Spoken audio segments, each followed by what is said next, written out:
Hello everybody, welcome back. I'm Matt. Thank you for stopping by. Now I've got another very easy pattern for you today. This one, I didn't come up with a recipe for this. I didn't find it in any book. It basically is just called what it is. It's a jig made out of some squirrel fur with some CDC. So I don't claim to have invented this fly because there are many out there very similar to this. Just a fur body, a fur tail, and then a little bit of CDC on a jig hook with a bead. So since I don't have any long history to talk about, how about I just give you a fly tying tip? I have got a couple of questions recently asking, do I do anything for magnification? Do I have any, magnifying lenses? And actually I do. This is what I use for tying right here. I'm not sure what magnification these are, but just some flip down cheaters. I'll put them on my glasses, just like this. And when I'm looking, at anything, reading a book or whatnot, I'll have them up. And then when I'm looking down at the vise, I flip them down. So if you're getting up there in age, and you haven't gone to these yet, I'd recommend giving it a shot. They really do help. And if you see perfectly well, they still help because it helps you really get into that detail and looking really close at the bug. So that's it for the tip. Let's get into today's fly, the CDC Squirrel Jig. So there's one in the vise, CDC Squirrel Hair Jig Nymph. Not a whole lot to it. I'm tying this on a size 12. It's a barbless jig hook. And that is a 1/8 inch tungsten bead. First thing I'm going to do on it is I'm going to put about just a half a dozen wraps of 0.15 weight. It doesn't really need it if it's tungsten bead. If you got a regular bead, sure, put some weight on it, but I'm just doing it mainly to help secure that bead right there.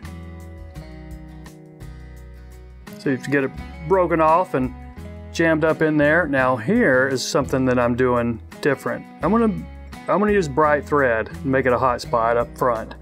So this is a fluorescent orange right here, 70 denier UTC.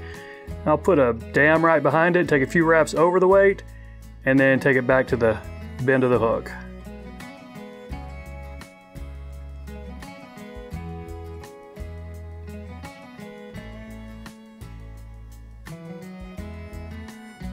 Now for the tail, I am using squirrel body fur, just a pinch, not squirrel tail, just a small little pinch from a squirrel hide.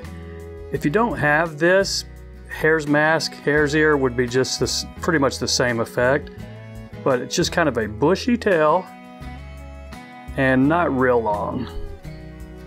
So try to catch this in here so it doesn't spin around too much on you. So that's my bushy tail right there. Almost reminds you a little bit of a muskrat nymph, but it's squirrel. I suppose you could use muskrat. That would be just look pretty good too. Okay, so several wraps here. Get this caught in. Now I'm going to use some wire for a rib because I am dubbing it with some spiky squirrel dubbing. So I'm using a brassy in a bright color. This is silver. Use gold or copper if you want, but I think the size brassy would work best. So catch this in back to the start of our tail, back it off a little bit. Now let's put some wax on this thread and then put our squirrel dubbing on. Now I'm using a mix, squirrel dubbing mix. It's pretty much, I would say it's 80% straight up squirrel hair and then maybe 20% of a grayish brown acrylic yarn, just to make it a little bit easier to dub. And I'm going to put it on here pretty loose, pretty thick. I'm going to dub it all the way up to the front. Just leave a small bit of room for a hackle. So get this started right back here. Now we might tighten it up just a little bit. I don't necessarily want any of this orange showing through right here.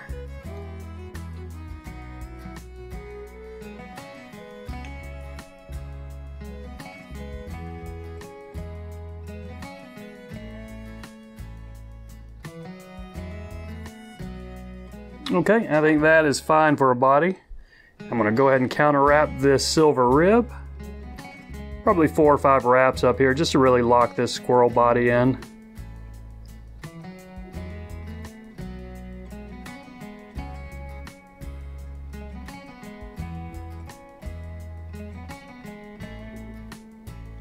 Let's go ahead and spin this off. Now for the hackle, what gives us even more life. I'm using just a dark dun CDC feather. You could use brown, you could use tan, you could really use about anything you want. I'm gonna go ahead and strip it off. And now these feathers are pretty thin. They're fairly pliable, so they're not that brittle, but they're easy to break. So be careful with it. Catch it in, fold it back on itself, couple more wraps. We can snip off this excess right here, and we're not putting much on it. It's just kind of a wisp of a hackle here, so I'm going to probably put 2 full wraps. See how that does for us. I think that is going to be fine right there. Catch this off with 2 good solid wraps of thread right here. Now snip this excess off.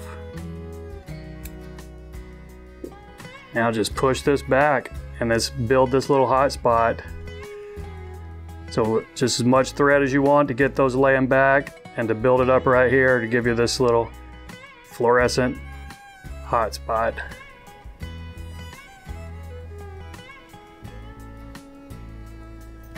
Okay, I think that is thick enough, wide enough, and it's certainly going to be an attractor.